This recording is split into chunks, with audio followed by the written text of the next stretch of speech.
Hello guys, आज हम अपना एचएससी का सीईटी का ग्रुप 57 का जो भी हमारा क्वेश्चन पेपर 17 अगस्त 2024 को हुआ था उसका सॉल्यूशन कर रहे हैं। ठीक है, इससे पहले हमने जो हमारा 18 अगस्त 2024 को हुआ था उसका सॉल्यूशन कर लिया है। ठीक है, यहाँ पे जो भी आपका क्वेश्चन नंबर फर्स्ट है, क्वेश्चन नंबर फर्स्ट में क्या बोल रखा है, डैश एक सिलिकॉन चिप है जिसमें एक बहुत ही छोटे अक्षेत्र पर संपूर्ण इलेक्ट्रॉनिक सर्किट होता है, तो उसको क्या बोलते हैं।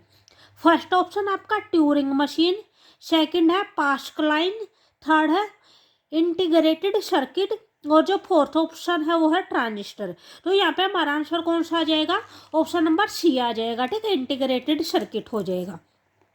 जो इंटीग्रेटेड सर्किट होती है वो क्या होती है, वो सिलिकॉन की बनी हुई एक चिप होती है और उस पर जो भी इलेक्ट्रॉनिक सर्किट सारे के सारे उसी छोटी सी चिप पे ही होते हैं। ठीक है, उसके बाद नेक्स्ट क्वेश्चन है हमारा क्वेश्चन नंबर सेकंड है। क्वेश्चन नंबर सेकंड क्या है, निम्नलिखित में से कौन सी दुनिया की सबसे बड़ी खारे पानी की झील है।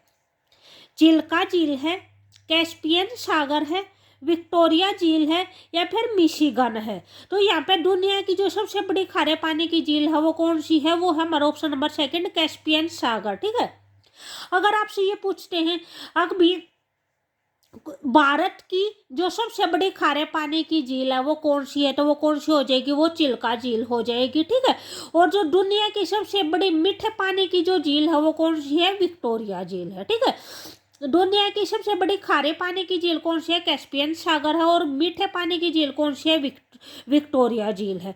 और जो भारत की पूछते हैं अगर बात की सबसे बड़ी खारे पानी की झील है तो वो कौन सी है, वो चिल्का झील है। ठीक है, उसके बाद हमारा नेक्स्ट क्वेश्चन है क्वेश्चन नंबर थर्ड है। क्वेश्चन नंबर थर्ड में क्या बोल रखा है, औसत प्रतिरोधक बल जो 5 किलोग्राम द्रव्यमान की गति को 0.2 सेकंड में 65 सेंटीमीटर प्रति सेकंड से 15 सेंटीमीटर प्रति सेकंड पर लाने के लिए उस पर लगाना आवश्यक है। तो हमें क्या निकालना है, हमें बल निकालना है। ठीक है, हमारा जो भी औसत बल होगा वो निकालना है। तो इस क्वेश्चन को हम कैसे करेंगे, यहाँ पे जो भी है हमारा जो फोर्स का फार्मूला होता है वो क्या होता है, मास इंटू एक्सेलरेशन होता है। ठीक है, एक्सेलरेशन का मतलब क्या होता है, त्वरण होता है, जो भी वेलोसिटी के अंदर चेंज होता है वो होता है। ठीक है, तो यहाँ पे एक्सेलरेशन का फार्मूला क्या हो जाएगा, v माइनस यू बाई में t हो जाएगा। जो u है वो हमारी इनिशियल वेलोसिटी होती है, v हमारी फाइनल वेलोसिटी होती है। ठीक है, तो यहाँ पे जो भी स्टार्टिंग में जो वेलोसिटी थी वो कितनी थी भी 65 सेंटीमीटर से वेलोसिटी कितनी कम की गई है, 15 सेंटीमीटर वेलोसिटी कम की गई है। ठीक है, और कितने टाइम में कम की गई है, 0.2 सेकंड में कम की गई है। तो जो टाइम है वो कितना है, 0.2 सेकंड है। और यहाँ पे जो मास की वैल्यू है, m की वैल्यू है वो कितनी है, 5 किलोग्राम है। ठीक है, तो यहाँ पे हम m की वैल्यू हमारी कितनी हो जाएगी, 5 हो जाएगी। एक्सेलरेशन का यहाँ पे हम फार्मूला लगाएंगे v माइनस यू बाई में t, जो v की वैल्यू वो कितनी है, 65 है। ठीक है, ये है 65 सेंटीमीटर। ठीक है, उसके बाद जो भी हमारी u की वैल्यू है वो है 15 सेंटीमीटर बाय में ये क्या हो जाएगा, 0.2 हो जाएगा। ठीक है, हमें जो भी हमारा सेंटीमीटर था, सेंटीमीटर हमने किस चीज में चेंज कर लिया, हमारा मीटर्स में चेंज कर लिया। ठीक है, भी इसको हम क्या लिख सकते हैं, पीछे 2 जीरो है तो इसको 10 की पावर 2 के फॉर्म में चेंज कर सकते हैं, इसके भी पीछे 2 जीरो, इसको भी 10 की पावर 2 के फॉर्म में चेंज कर सकते हैं। ठीक है, उसके बाद जो 10 की पावर 2 है ये दोनों में है तो ये यहाँ से क्या हो जाएगा, कॉमन हो जाएगा। 65 में से 15 माइनस होगा तो वो कितना बच जाएगा, यहाँ पे 50 बच जाएगा। ठीक है, ये 10 की पावर 2 बार कॉमन आ जाएगा। उसके बाद ये 2, ये 0.2 है तो 0.2 को हम क्या लिख सकते हैं, 2 की पावर 10 लिख सकते हैं। अगर इसको अगर हम पावर के फॉर्म में लिखेंगे तो क्या लिखेंगे, 2 इंटू 10 की पावर -1 लिखेंगे। ठीक है, तो इसको क्या लिख दिया, 2 इंटू 10 की पावर -1 हो जाएगा। ठीक है, अब अगर हम इसको सोल्व करेंगे तो यहाँ से क्या हो जाएगा, भी यहाँ पे 2 जीरो है, यहाँ पे 1 जीरो है, ये कैंसिल आउट हो जाएंगे। ठीक है, 2 को इससे कट करेंगे तो कितना हो जाएगा, 25 हो जाएगा। 25 को और 5 को मल्टीप्लाई करेंगे तो कितना हो जाएगा, हमारा ये हो जाएगा 125 बाय में 10 हो जाएगा। ठीक है, यहाँ पे अगर नीचे 1 जीरो है तो क्या करेंगे, एक अक्षर के बाद पॉइंट लगाएंगे तो ये हमारा कितना हो जाएगा, 12.5 न्यूटन हो जाएगा। ठीक है, तो यहाँ पे जो भी हमारा आंसर होगा वो कौन सा हो जाएगा, ऑप्शन नंबर डी हो जाएगा, 12.5 न्यूटन। ठीक है, उसके बाद नेक्स्ट क्वेश्चन है क्वेश्चन नंबर फोर्थ है। क्वेश्चन नंबर फोर्थ में क्या है, यदि किसी महीने का 7वां दिन शुक्रवार से 3 दिन पहले है, क्या बोल रखा है, अगर जो भी 7वां दिन है वो शुक्रवार से 3 दिन पहले है। ठीक है, तो महीने के 19वें दिन कौन सा दिन होगा ये पूछ रखा है। ठीक है, तो इस क्वेश्चन को कैसे सोल्व करेंगे, यहाँ पे क्या बोल रखा है, यानी जो 7वां दिन है वो शुक्रवार से 3 दिन पहले है। तो हमारा यहाँ पे शुक्रवार हो जाएगा, शुक्रवार से पहले 3 दिन, यानी शुक्रवार से पहले क्या आएगा, वीरवार आएगा, उससे पहले क्या आएगा, बुधवार आएगा, और उससे पहले क्या आएगा, मंगलवार आएगा। तो यानी मंगलवार को क्या था, 7वां दिन था, यानी 7 तारीख थी। तो 7 तारीख को क्या है, मंगलवार है। उसके बाद 14 तारीख को मंगलवार होगा, और उसके बाद 21 तारीख को मंगलवार होगा। लेकिन हमें क्या बताना है, हमें 19वां दिन बताना है। ठीक है, तो 14 तारीख को क्या है, मंगलवार है, 15 तारीख को बुधवार है, 16 तारीख को वीरवार है, 17 तारीख को शुक्रवार है, 18 को शनिवार है, और 19 को क्या हो जाएगा, रविवार हो जाएगा। ठीक है, तो यहाँ पे हमारा आंसर कौन सा हो जाएगा, ऑप्शन नंबर ए हो जाएगा, रविवार। तो अगर आपको वीडियो अच्छी लगी तो प्लीज लाइक, शेयर और सब्सक्राइब जरूर करें। उसके बाद है क्वेश्चन नंबर 5। क्वेश्चन नंबर 5 में क्या है, इस संरक्षित क्षेत्र में दिल्ली टीला पहाड़ी श्रेणी के अंतिम जीवित अवशेष है। तो वह कौन सा भी हमारा संरक्षित क्षेत्र है जहाँ पे दिल्ली टीला पहाड़ी श्रेणी आती है। ठीक है, तो फर्स्ट ऑप्शन है हमारा बिंडावास वन्य जीव अभ्यारण्य, सेकंड है नाहर वन्य जीव अभ्यारण्य, जो सी ऑप्शन है वो है असोला भट्टी वन्य जीव अभ्यारण्य, और जो डी ऑप्शन है वो है अबू शहर वन्य जीव अभ्यारण्य। तो यहाँ पे हमारा आंसर कौन सा हो जाएगा, ऑप्शन नंबर सी हो जाएगा, असोला भट्टी वन्य जीव अभ्यारण्य। ठीक है, उसके बाद नेक्स्ट क्वेश्चन है क्वेश्चन नंबर 6 है। क्वेश्चन नंबर 6 में क्या बोल रखा है, निम्नलिखित कथनों पर विचार करें और नीचे दिए गए सही विकल्प को चुनें। जो फर्स्ट दे रखा है, जो कथन दे रखा है वो क्या है, भारत के नियंत्रक एवं महालेखा परीक्षक, जिसको सीएजी बोलते हैं, ठीक है, हरियाणा सरकार के लेखा के संकलन और तैयारी के लिए जिम्मेदार हैं। सेकंड है, यह कार्य महालेखाकार A&E हरियाणा के कार्यालय के माध्यम से किया जाता है। ठीक है, तो यहाँ पे ये बताना है कि कौन सी स्टेटमेंट ठीक है, या फिर दोनों के दोनों स्टेटमेंट ठीक है। ठीक है, तो यहाँ पे जो भी हमारे दोनों स्टेटमेंट दे रखी है, हमारी दोनों के दोनों स्टेटमेंट क्या है, ठीक है। तो यहाँ पे जो भी हमारा आंसर होगा वो कौन सा हो जाएगा, ऑप्शन नंबर डी हो जाएगा। ठीक है, दोनों कथन 1 और 2 दोनों सही है। ठीक है, उसके बाद नेक्स्ट क्वेश्चन है क्वेश्चन नंबर 7 है, दक्षिण एशियाई क्षेत्र सहयोग संगठन सार्क की स्थापना किस वर्ष हुई है। 1980 में हुई है, 1990 में हुई है, 1985 में हुई है, या 1998 में हुई है। तो हमारा जो भी सार्क है उसकी जो स्थापना है वो कब हुई है, वो 1985 में हुई है। ठीक है, तो यहाँ पे हमारा कौन सा हो जाएगा, ऑप्शन नंबर सी ठीक हो जाएगा।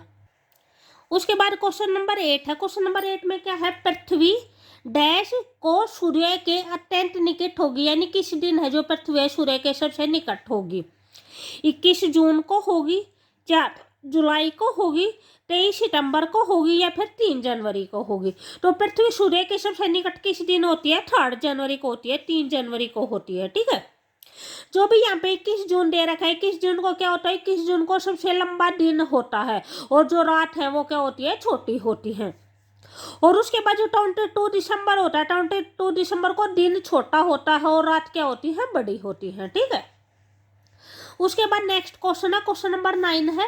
क्वेश्चन नंबर 9 में क्या है, निम्नलिखित में से कौन सा प्लेटलेट्स का दूसरा नाम है। ठीक है, फर्स्ट है थ्रोम्बोसाइट है, सेकंड है एरिथ्रोसाइट है, सी ऑप्शन है ल्यूकोसाइट है, डी है उपरोक्त में से कोई नहीं।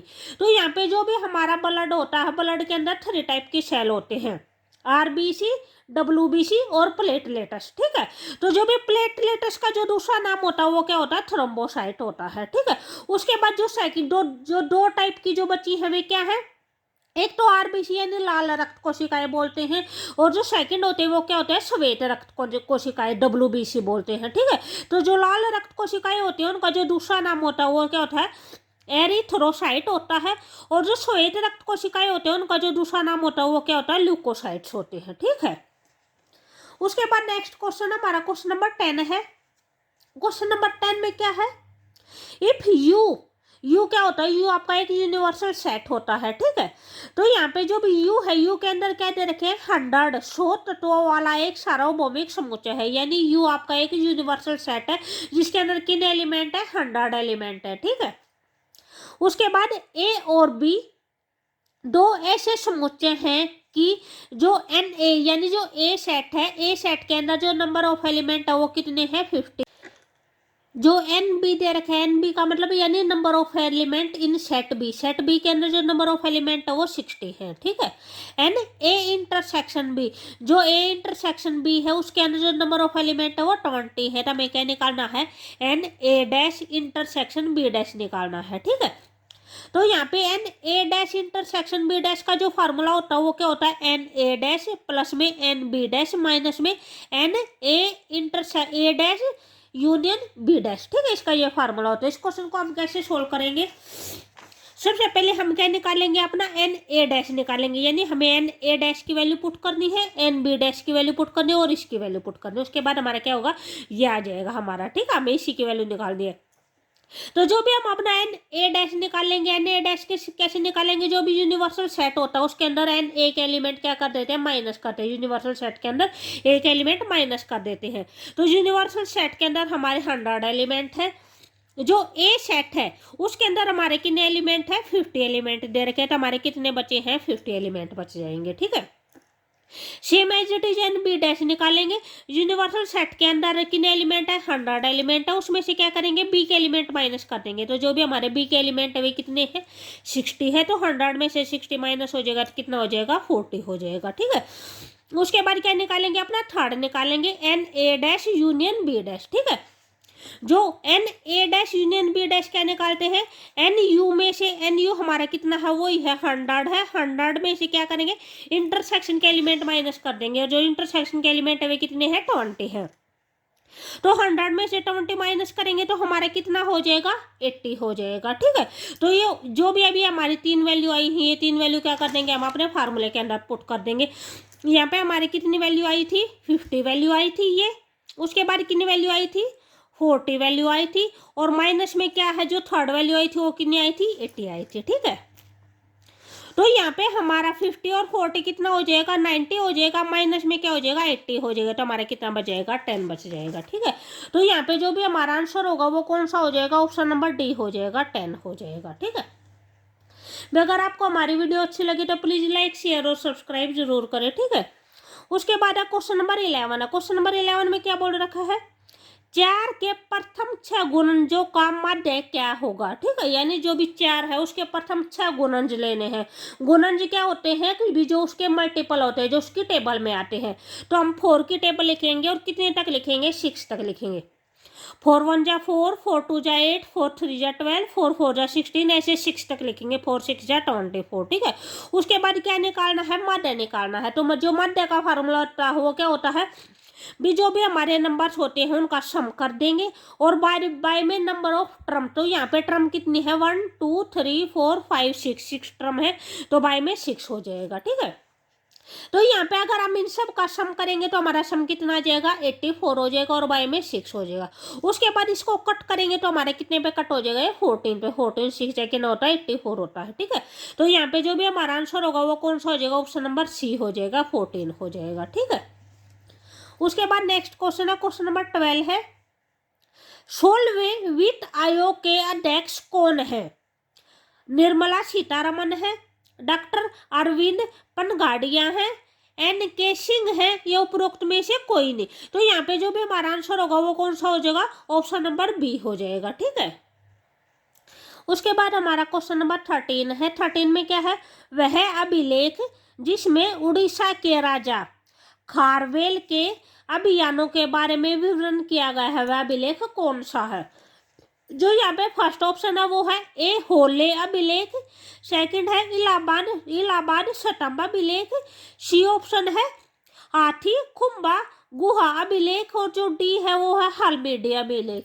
तो यहाँ पे जो भी हमारा आंसर होगा वो कौन सा हो जाएगा, ऑप्शन नंबर सी हो जाएगा, हाथी गुम्फा गुहा अभिलेख, ठीक है।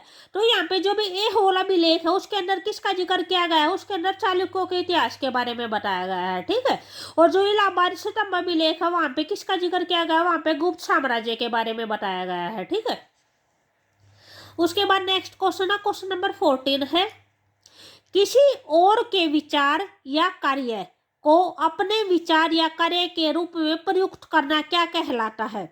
चोरी कहलाता है, कॉपीराइट कहलाता है, नकल कहलाता है, या साहित्यिक चोरी कहलाता है। तो यहाँ पे क्या आ जाएगा, ऑप्शन नंबर डी आ जाएगा, साहित्यिक चोरी कहलाता है। ठीक है, किसी औरों के विचार या कार्य को अपने कार्य के रूप में प्रस्तुत करना क्या होता है, साहित्यिक चोरी बोला जाता है। ठीक है, उसके बाद हमारा लास्ट क्वेश्चन है, क्वेश्चन नंबर 15 है। जो हमारे नेक्स्ट क्वेश्चन होंगे वो हम अपनी नेक्स्ट वाली वीडियो में करेंगे। ठीक है, तो अगर आपको वीडियो अच्छी लगी तो प्लीज़ लाइक, शेयर और सब्सक्राइब जरूर करना। जो क्वेश्चन नंबर 15 है वो क्या है, कृषि विकास में उल्लेखनीय वृद्धि का वर्णन करने के लिए किस शब्द का उपयोग किया गया है। ठीक है, श्वेत क्रांति का, रजत क्रांति, हरित क्रांति या फिर नीली क्रांति। तो कृषि के बारे में जो भी उल्लेखनीय है, कृषि के बारे में कौन सा वर्ड दिया गया है, हरित क्रांति वर्ड दिया गया है। ठीक है, जो दूध के बारे में कौन सा वर्ड दिया गया है, श्वेत क्रांति। और जो सिल्वर क्रांति या रजत क्रांति है किसके बारे में है, ये अंडे या मुर्गी के उत्पादन के बारे में दिया गया है। ठीक है, ओके बाय।